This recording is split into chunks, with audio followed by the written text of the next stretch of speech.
अस्सलाम वालेकुम, हाजिर अपने नई वीडियो के साथ। तो आज का हमारा टॉपिक 2.1 का पहला topic calculation of radius of orbit. तो आज हम एटम के जो ऑर्बिट है उसका रेडियस कैलकुलेट करेंगे। ठीक है, तो बोहर ने हमारे पास फार्मूला मौजूद है। तो फार्मूला जो हमारे पास मौजूद है जो रेडियस का, ठीक है, वो सिर्फ अप्लाई होता है सिंगल इलेक्ट्रॉन सिस्टम पे। ठीक है, सिर्फ हाइड्रोजन पर अप्लाई होगा क्योंकि हाइड्रोजन के पास सिर्फ एक इलेक्ट्रॉन मौजूद होता है। ठीक है, हीलियम एटम पर अप्लाई नहीं होगा, हीलियम आयन पर अप्लाई होगा। हीलियम में होता है टोटल 2 इलेक्ट्रॉन, अगर एक इलेक्ट्रॉन निकल जाए तो हीलियम के ऊपर एक प्लस चार्ज आता है। ठीक है, तो ये सिर्फ हीलियम आयन के ऊपर अप्लाई होगा, हीलियम एटम के ऊपर अप्लाई नहीं होगा। इसी तरीके से लिथियम है जिसके पास 3 इलेक्ट्रॉन मौजूद होते हैं, तो 3 इलेक्ट्रॉन वाले सिस्टम पर अप्लाई नहीं होगा, एक इलेक्ट्रॉन वाले सिस्टम पर अप्लाई होगा। तो जब लिथियम आयन में से 2 इलेक्ट्रॉन निकल जाएंगे तो लिथियम के ऊपर प्लस प्लस आ जाएगा। तो बोहर का जो रेडियस का जो फॉर्मूला है वो इसके ऊपर अप्लाई होगा। ठीक है, तो आज शुरू करते हैं। तो आज क्या है हमारे पास, तो आप देख सकते हैं ये एक सिंगल इलेक्ट्रॉन सिस्टम है। ठीक है, तो समझिए ये हाइड्रोजन एटम है। तो हाइड्रोजन एटम में आप देख सकते हैं ये है न्यूक्लियस। ठीक है, और न्यूक्लियस है, ये न्यूक्लियस मौजूद है और ये है बेटा एक इलेक्ट्रॉन। और इलेक्ट्रॉन क्या करता है बेटा, अपने ऑर्बिट में घूमता है, रिवॉल्व करता है, जाहिर सी बात है, ऐसे ही है।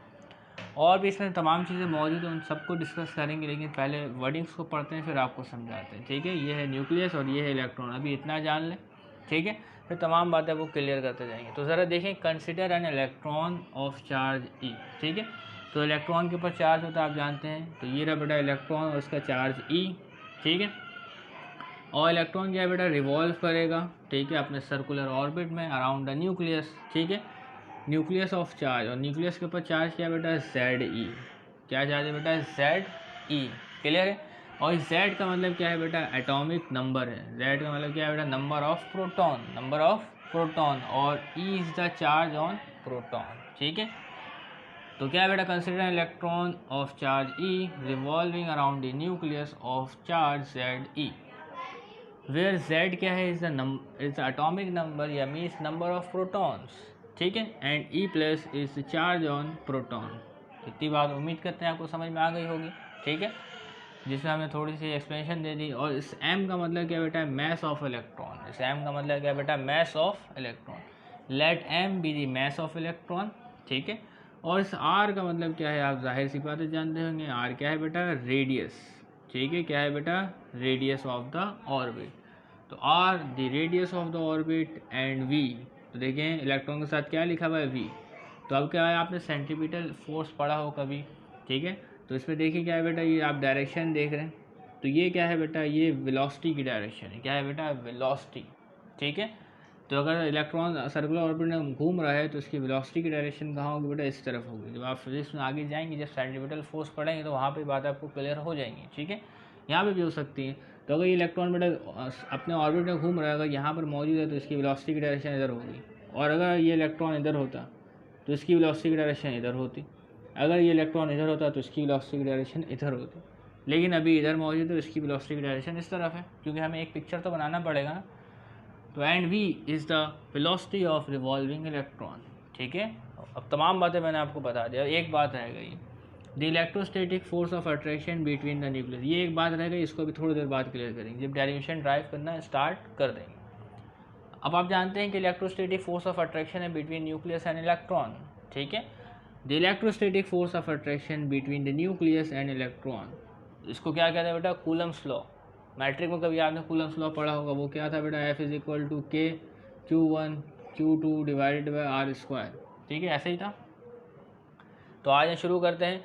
तो इलेक्ट्रोस्टैटिक फोर्स ऑफ अट्रैक्शन है बिटवीन प्रोटॉन एंड इलेक्ट्रॉन। तो यहाँ पे हम लिखेंगे अकॉर्डिंग टू कूलम्स लॉ। ठीक है, कूलम्स लॉ के मुताबिक F इज इक्वल टू, ठीक है, यहाँ तक क्लियर है। तो कूलम्स लॉ आप देख सकते हैं क्या है, K Q1। तो यहाँ पे बेटा जब न्यूक्लियस और इलेक्ट्रॉन के ऊपर जब अप्लाई होगा तो मैं लिखूँगा K, और न्यूक्लियस के लिए लिखूँगा, न्यूक्लियस में क्या मौजूद है बेटा, ZE। ठीक है, क्या मौजूद है बेटा, ZE। ठीक है, और उसके बाद प्लस लगाते हैं, कोई मसला नहीं।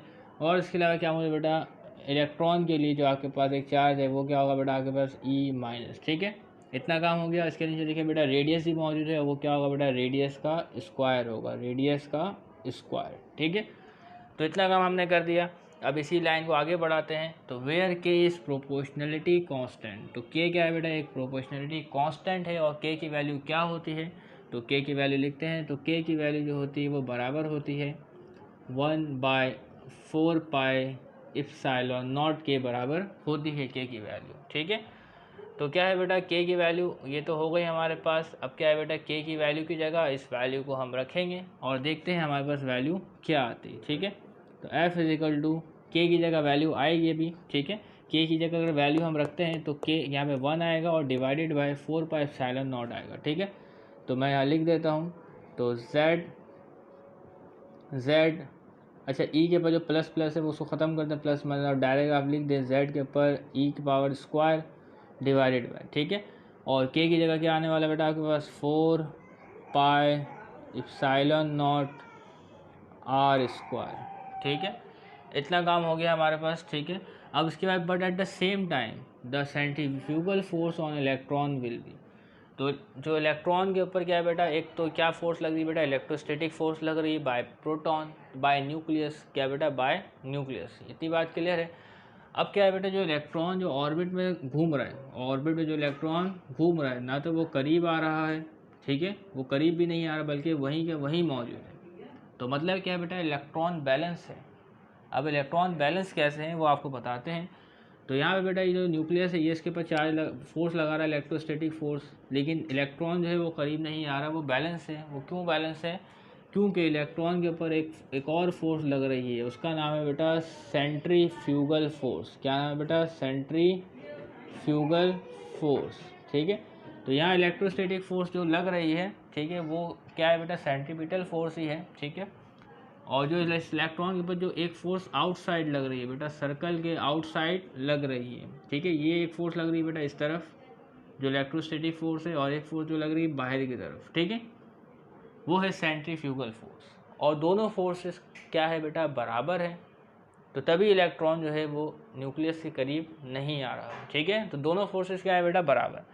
तो but at the same time the centrifugal force on electron will be, तो सेंट्रीफ्यूगल फोर्स ऑन इलेक्ट्रॉन क्या होगा बेटा, यहाँ पे लिखा हुआ है, उसका फॉर्मूला है mv² डिवाइडेड बाय r। ठीक है, एक तो ये फोर्स लग रही है बेटा इलेक्ट्रोस्टैटिक फोर्स इलेक्ट्रॉन के ऊपर, और एक फोर्स आपके पास क्या है बेटा, सेंट्रीफ्यूगल फोर्स। ठीक है, जो आउटसाइड है और जो न्यूक्लियस है वो इस साइड लगा रहा है। ठीक है, तो दो फोर्सेस है, इसकी वजह से क्या है बेटा, बैलेंस है। तो आगे काम क्या करेंगे बेटा, इन दोनों फोर्सेस को हम कंपेयर करेंगे। इन दोनों फोर्सेस को क्या करेंगे बेटा, कंपेयर करेंगे। तो यहाँ पे भी लिखा हुआ, आपने किताब में भी लिख सकते हैं, as electron remain in the same orbit. तो इलेक्ट्रॉन सेम ऑर्बिट है किस वजह से, क्योंकि दोनों फोर्सेस बैलेंस है।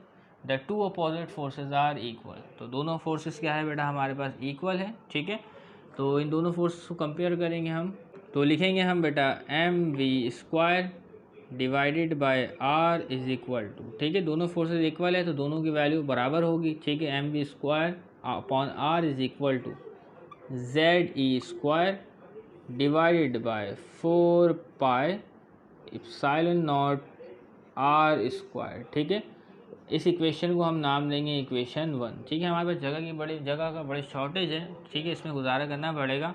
ठीक है, बात क्लियर है। तो यहाँ तक ये मामला हो गए। अब क्या है बेटा, इसको हम सॉल्व करेंगे और r की वैल्यू निकालेंगे। सॉल्व करेंगे और r की वैल्यू निकालेंगे, तो देखते हैं किस तरीके से निकलती है r की वैल्यू। तो पहले इधर देख ले बेटा, ये r से ये r कट गया और ये r का स्क्वायर कटा तो 1 बचा, तो 1 लिखते नहीं है। ठीक है, 1 लिखते नहीं, वो कांस्टेंट है कि बेटा यहाँ पे 1 बचा हुआ है। ठीक है, तो हमें r मालूम करना है, तो ये r जो है यहाँ पे डिवाइड पे है। ठीक है, ये इज़ इक्वल टू इस साइड आ जाएगा, r जो है इज़ इक्वल टू के इस साइड आ जाएगा।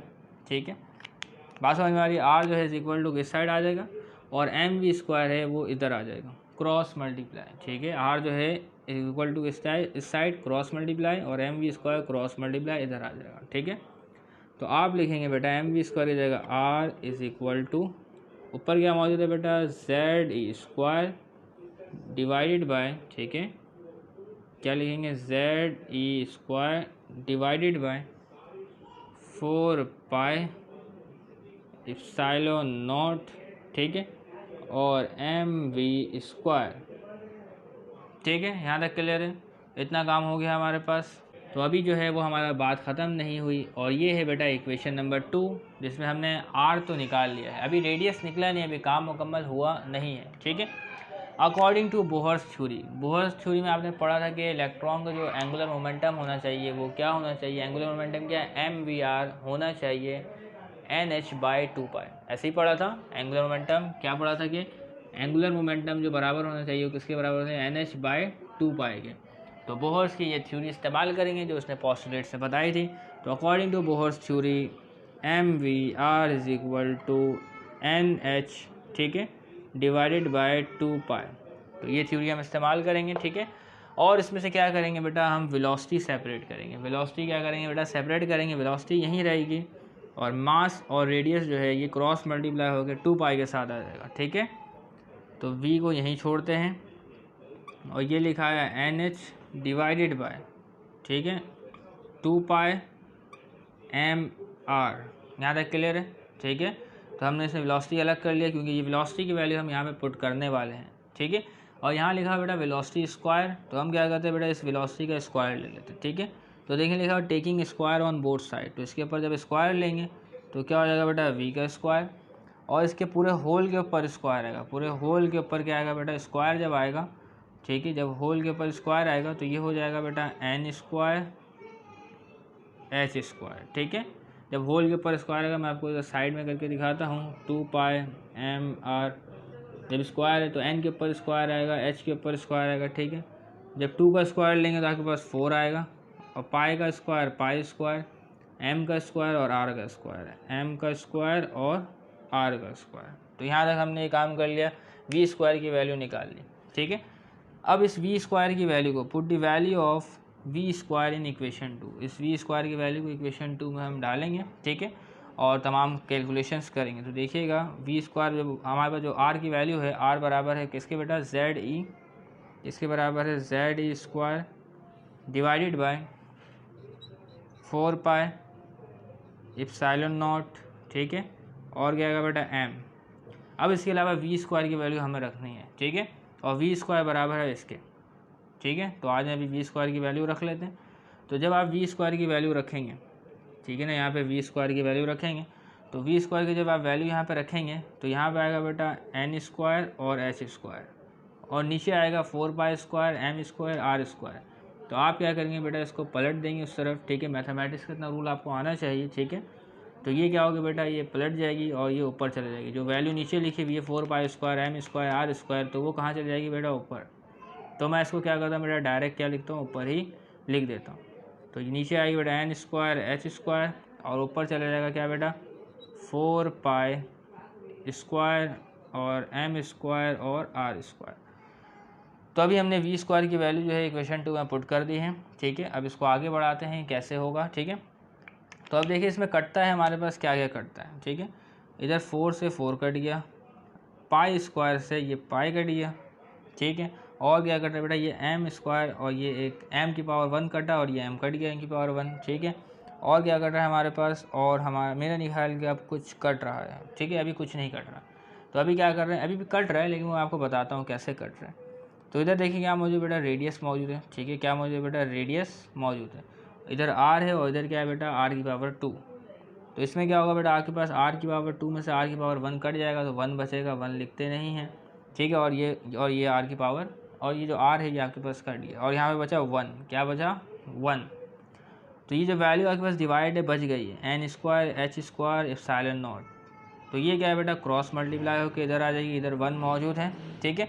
तो ये वैल्यू इधर आएगी, इस जगह में epsilon not n square h square. तो मैं यहाँ लिखता हूँ इसको यहाँ भेज के, तो क्या है एप्सिलॉन नॉट, ठीक है, n स्क्वायर h स्क्वायर।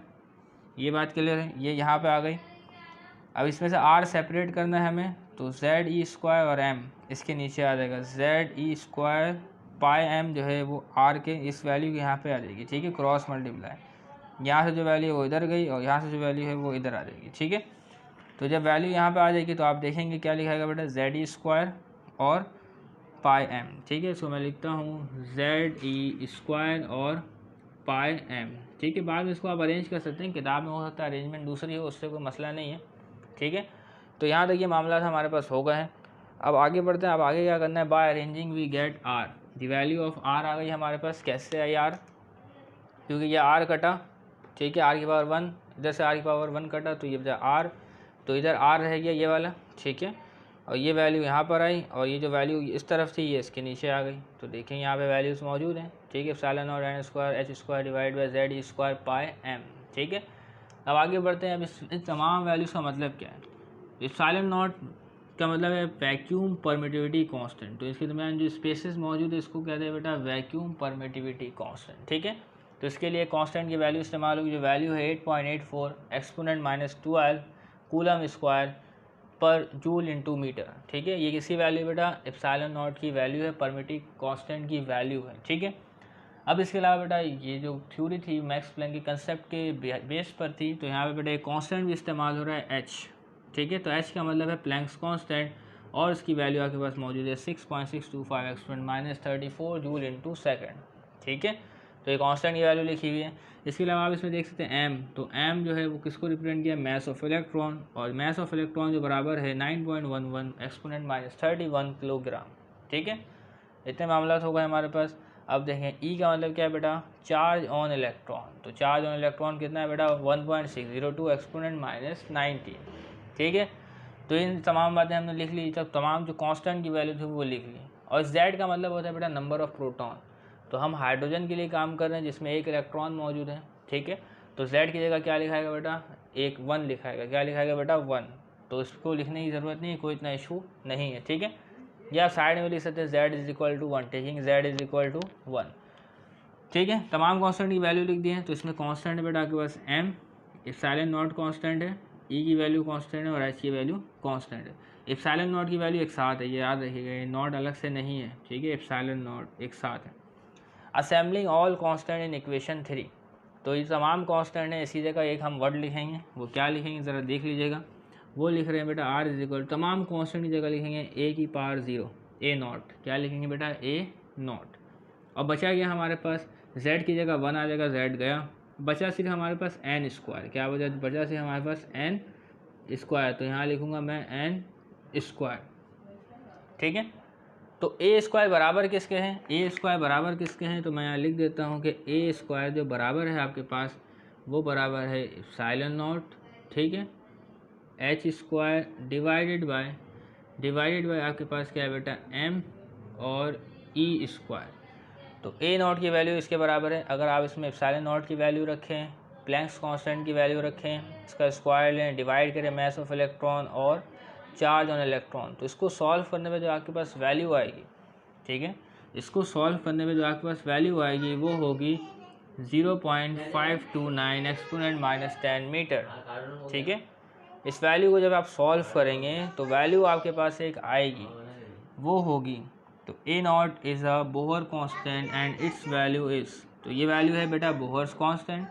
और इसकी वैल्यू आपने कैलकुलेट नहीं करनी है, आपने ये वैल्यू इस्तेमाल करनी है न्यूमेरिकल्स को सॉल्व करने के लिए, ठीक है।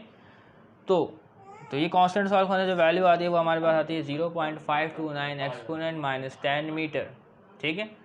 तो ये देखिए आ गई। अब आपकी किताब में इसके अलावा कुछ और वैल्यूज़ भी लिखी, वो मैं लिख देता हूँ। वो क्या लिखा हुआ बेटा, वो लिखा हुआ 0.529 एक्सपोनेंट -8 सेंटीमीटर, ठीक है। तो किताब में आपकी ये भी वैल्यू लिखी हुई है। तो अगर आप इसको सॉल्व करते हैं, इस कांस्टेंट को अगर आप सॉल्व करते हैं तो ये वैल्यू आपके पास आती है सेंटीमीटर में, और अगर मीटर में लिखना चाहते हैं तो ये आती है, ठीक है। तो एक्सपोनेंट का फ़र्क है, जब एक्सपोनेंट का फ़र्क है तो यूनिट का भी फ़र्क है, ठीक है ना। बात समझ में आ रही है आपको। तो किताब में ये लिखा हुआ, मैंने मीटर लिख दिया, उससे कोई मसला नहीं है, ठीक है। अब एक बात याद रख लें, क्या याद रख लें कि 1 एंगस्ट्रॉम बराबर होता है 10 की पावर -8 सेंटीमीटर के, और 1 एंगस्ट्रॉम बराबर होता है एक्सपोनेंट -10 मीटर के भी, ठीक है। तो 1 एंगस्ट्रॉम बराबर होता है एक्सपोनेंट -8 सेंटीमीटर के भी, और 1 एंगस्ट्रॉम बराबर होता है -10 एक्सपोनेंट -10 मीटर के भी, ठीक है। तो इसको सॉल्व करने से जो वैल्यू आ रही किताब में आपकी ये लिखी हुई है, ये भी लिख सकते हैं और ये भी लिख सकते हैं, ठीक है। तो इससे कोई मसला नहीं है। तो क्या है बेटा, अगर यहाँ पे मौजूद है हमारे पास एक्सपोनेंट -8 cm, ठीक है, तो उसको रिप्लेस करके आप एंगस्ट्रॉम लिख सकते हैं, क्योंकि मैंने बताया कि एक्सपोनेंट -8 cm बराबर है एंगस्ट्रॉम के, और एक्सपोनेंट -10 मीटर बराबर है एंगस्ट्रॉम के। तो आप क्या बेटा एक्सपोनेंट -8 cm को रिप्लेस करके क्या लिख सकते हैं बेटा एंगस्ट्रॉम 0.529 एंगस्ट्रॉम, या एक्सपोनेंट -10 मीटर भी लिखा हुआ है तो आप इसको रिप्लेस करके लिख सकते हैं 0.529 एंगस्ट्रॉम, तो ये दोनों यूनिट्स मैंने आपको बता दी, क्योंकि न्यूमेरिकल जब सॉल्व करेंगे तो वो हमारे पास काम आएगी, ठीक है। तो इस तरीके से तमाम बातें क्लियर हो गई, और बोहर का जो रेडियस है वो हमने ड्राइव कर लिया, ठीक है। इस फॉर्मूले से हम क्या है बेटा, रेडियस मालूम कर सकते हैं बोहर के, ठीक है, जो हाइड्रोजन एटम है उसका, ठीक है। चाहे पहला रेडियस हो, दूसरा रेडियस हो, तीसरा रेडियस हो, चौथा रेडियस हो, तमाम रेडियस मालूम कर सकते हैं, ठीक है। तो रेडियस अगर इलेक्ट्रॉन दूसरे शेल में, तीसरे शेल में, चौथे शेल में, वो कैसे हैं वो मैं आपको बताता हूँ। तो आपने ये फॉर्मूला इस्तेमाल नहीं करना, इस फॉर्मूले की जगह एक शॉर्ट इस्तेमाल करना है। वो क्या होगा कि जो तमाम कांस्टेंट इसको हमने एक किसके बराबर लिया, ए नॉट के बराबर लिया, और ए नॉट की वैल्यू हमने पहले से कैलकुलेट करके रख ली, और आपको किताब में भी बता दिया कि इस वैल्यू को आपने कैलकुलेट नहीं करना कांस्टेंट की, बस इस वैल्यू को आपने याद रखना है, ठीक है। और वो वैल्यू क्या, 0.529, ठीक है। एक्सपोनेंट -10 मीटर, या आप ले लें एक्सपोनेंट -8 cm, कुछ भी ले लें, या ये भी नहीं रखना तो आप सिर्फ ये ले लें 0.529 एंगस्ट्रॉम। क्या ले लें बेटा, 0.529 एंगस्ट्रॉम, क्लियर है। तो जब आप 0.529 एंगस्ट्रॉम ले लेंगे, ठीक है।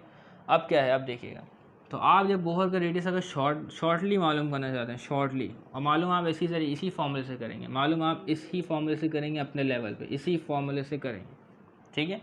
तो जब भी आपने बोहर का रेडियस मालूम करना है तो आप ये फॉर्मूला इस्तेमाल करेंगे कि R = A नॉट, ठीक है, और n का स्क्वायर, क्या होगा बेटा, n का स्क्वायर, ठीक है। तो जब भी आपने क्या मालूम करना है, बोहर का रेडियस मालूम करना है, तो आप ये फॉर्मूला इस्तेमाल करेंगे। इस वैल्यू की जगह रखेंगे आप 0.529 एंगस्ट्रॉम, 0.529 एंगस्ट्रॉम, और n की जगह रखेंगे ऑर्बिट नंबर, ठीक है। अगर पहले ऑर्बिट का रेडियस मालूम करना है तो n की जगह 1 रखेंगे, ठीक है।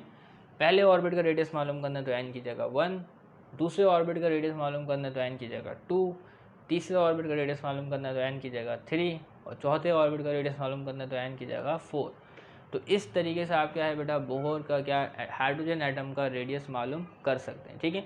तो वो भी रेडियस से मालूम करते हैं, और एक एग्जाम्पल का न्यूमेरिकल है उसको भी सॉल्व करते हैं।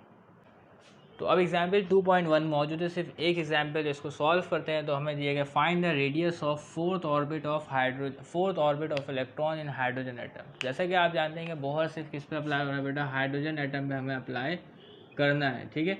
तो सिंगल इलेक्ट्रॉन सिस्टम पे अप्लाई होता है, तो हाइड्रोजन के पास एक इलेक्ट्रॉन होता है, ठीक है। अगर हीलियम में अप्लाई करना चाहते हो तो हीलियम में से आप क्या है बेटा, इलेक्ट्रॉन को हीलियम आयन पर अप्लाई होगा, ठीक है। जब He+ पे, तो He पे अप्लाई नहीं होगा क्योंकि हीलियम एटम पर अप्लाई नहीं होगा, हीलियम आयन पर अप्लाई होगा। लिथियम में टोटल 3 इलेक्ट्रॉन होते हैं, तो जब उसमें से 2 इलेक्ट्रॉन निकलेगा तो 2+ आएगा, ठीक है। तो सिंगल इलेक्ट्रॉन सिस्टम पे अप्लाई होगा, ठीक है, ओनली। तो सिर्फ हाइड्रोजन पर ही हम अप्लाई करेंगे। तो इसको सॉल्व करने से पहले मैं इसको सॉल्व करके दिखाता हूँ, थोड़ा ज़्यादा है। Calculate first 5 Bohr radii. तो 5 बोहर रेडियाई मालूम करना है, पांचों शेल के रेडियस क्या होंगे हाइड्रोजन एटम के, ठीक है। तो हमने अभी पढ़ा फॉर्मूले के मुताबिक कि हमारे पास क्या मौजूद बेटा, फॉर्मूला है रेडियस मालूम करने का, R = A not multiply n, ठीक है, A नॉट मल्टीप्लाई n और उसके ऊपर स्क्वायर, ठीक है। तो हमें 5 रेडियस का मालूम करना है, तो मैं 5 फॉर्मूला लिखता हूँ, A not multiply n square, R = A not multiply n, ठीक है, n स्क्वायर, फिर R = A not multiply n square, फिर R 5 रेडियस का मालूम करूँ, तो मैंने पाँचों लिख दिया ताकि मैं हर टाइम ज़ाया नहीं करूँ, ठीक है। तो देखिए क्या होता है बेटा, ए की वैल्यू आप जानते हैं क्या है बेटा, 0.529 क्या है बेटा, एंगस्ट्रॉम, यही है। और हमें पहले रेडियस का मालूम करना है, फर्स्ट रेडियस का, तो n की जगह आप रखेंगे 1 और इसका स्क्वायर, तो 1 का स्क्वायर 1 ही होता है, तो उसका हमें पहले रेडियस पता चल गया, वो क्या होगा बेटा, 0.529 एंगस्ट्रॉम होगा, ठीक है। तो पहला रेडियस क्या है बेटा, 0.529 एंगस्ट्रॉम, और दूसरा रेडियस मालूम करना है, कैसे होगा बेटा, A नॉट की जगह आएगा 0.529 एंगस्ट्रॉम, और n की जगह आएगा 2 और इसका स्क्वायर, ठीक है। 2 का स्क्वायर होगा आपके पास 4, 2 का स्क्वायर होगा 4, और 4 को आपने मल्टीप्लाई करना है 0.529 से, ठीक है। तो ये जब मल्टीप्लाई हो रहा है तो हमारे पास आ रहा है 2.116 एंगस्ट्रॉम, ठीक है। तीसरे रेडियस का अगर आपने मालूम करना है रेडियस, तो वो क्या होगा, तीसरे शेल का रेडियस, तो A नॉट की जगह आएगा 0.529 एंगस्ट्रॉम, ठीक है। और यहाँ पे आपके पास क्या आएगा बेटा, n की जगह आएगा 3 और इसका स्क्वायर, ठीक है। तो 3 का स्क्वायर होगा आपके पास 9, और ये मल्टीप्लाई होगा 0.529 से, 9 मल्टीप्लाई होगा 0.529 से, और वैल्यू आएगी 4.761 एंगस्ट्रॉम, ठीक है। फिर अब चौथे ऑर्बिट का मालूम करना है रेडियस, ठीक है। तो आगे देखते हैं, ए नॉट की जगह आएगा 0.529 एंगस्ट्रॉम, एन की जगह आएगा बेटा 4 का स्क्वायर, ठीक है, और 4 का स्क्वायर होगा 16, ठीक है। तो 16 लिखें कैलकुलेटर में और मल्टीप्लाई करें 0.529 से, तो वैल्यू आती है 8.464 एंगस्ट्रॉम, ठीक है। अब क्या है बेटा, पाँचवें ऑर्बिट का रेडियस मालूम करना है। ये किताब सवाल पे नहीं है, किताब में ये सवाल है, लेकिन ज़रूरी नहीं किताब में आपसे सेकंड ऑर्बिट का पूछ ले रेडियस क्या होगा तो कैसे बताएंगे, ठीक है ना। तो वो आपको बताना आना चाहिए। तो किताब का इस सवाल है वो मैं करवा दूंगा, ठीक है। हो सकता है पेपर में आपसे पूछ चौथे ऑर्बिट का रेडियस बताओ, तो वो मैं आपको पहले ही सिखा दे रहा हूँ, फिर बाद में किताब का सवाल करवा दूंगा, ठीक है। तो ए नॉट की जगह आएगा 0.529 एंगस्ट्रॉम मल्टीप्लाई एन है, पाँचवीं ऑर्बिट का मालूम करना है तो 5 का स्क्वायर, 5 का स्क्वायर होता है 25 लिखा मैंने, मल्टीप्लाई 0.529, तो वैल्यू आती है 13.225 एंगस्ट्रॉम, ठीक है। अब आ जाए किताब का सवाल सॉल्व करते हैं। सर किताब में 2 एग्जाम्पल में दिया गया है आपको, find the radius of fourth orbit of electron in hydrogen atom. तो फोर्थ ऑर्बिट का हमें मालूम करना है क्या होगा, ठीक है। तो सोल्यूशन लिखते हैं। तो फॉर्मूला हमारे पास मौजूद है, आप जानते हैं, R is equal to a naught multiply n square, ठीक है। तो आप अपनी किताब में देखेंगे इसके नीचे Z भी लिखा हुआ है, तो Z इज इक्वल टू 1 ले लें, उससे कोई मसला नहीं, तो ना भी लिखें कोई इशू नहीं, Z जो है 1 के बराबर है, ठीक है। हाइड्रोजन में जो प्रोटॉन होता है वो 1 होता है, ठीक है। तो सिर्फ ये भी लिख के काम चलाया जा सकता है, ठीक है। ए नॉट की वैल्यू आएगी 0.529 एंगस्ट्रॉम, और कौन से ऑर्बिट का मालूम करना है, फोर्थ ऑर्बिट का मालूम करना है, तो 4 लिखेंगे एन की जगह और इसका स्क्वायर, ठीक है। तो 0.529 एंगस्ट्रॉम, 4 का स्क्वायर होता है 16 मल्टीप्लाई करें 0.529 से, तो वैल्यू आपके पास जो आएगी, ठीक है, वो आप वैल्यू ऊपर भी देख सकते हैं, देखें 4 का स्क्वायर 16 मल्टीप्लाई होगा 0.529 से, तो वैल्यू आपके पास आएगी 8.464 एंगस्ट्रॉम, ठीक है। तो इस तरीके से हमने क्या है बेटा, फोर्थ ऑर्बिट का जो हाइड्रोजन का रेडियस है वो हमने मालूम कर लिया। अगर एक इलेक्ट्रॉन जो है इसको हमें एनर्जी देता है वो फोर्थ ऑर्बिट में चले जाता है तो उसका रेडियस एंगस्ट्रॉम में ये होगा, ठीक है। तो इस तरीके से तमाम मामला तो हमने क्लियर कर लिए। लेकिन एंगस्ट्रॉम क्यों इस्तेमाल करते हैं बेटा, वो सेंटीमीटर और जो आपके पास मीटर है उसको एलिमिनेट करने के लिए, क्योंकि वैल्यू एक्सपोनेंट -10 और -8 में लिखा रही थी, तो उसकी जगह हम एंगस्ट्रॉम इस्तेमाल करते हैं, ठीक है। तो इस तरीके से तमाम मामला थे वो क्लियर हो गए। तो मिलते हैं नेक्स्ट वीडियो में जिसमें एनर्जी की डेरिवेशन को ड्राइव करेंगे और उसके नुमाइकस भी करेंगे। तब तक के लिए इजाज़त दीजिएगा, चैनल को सब्सक्राइब कीजिएगा। अल्लाह हाफिज़।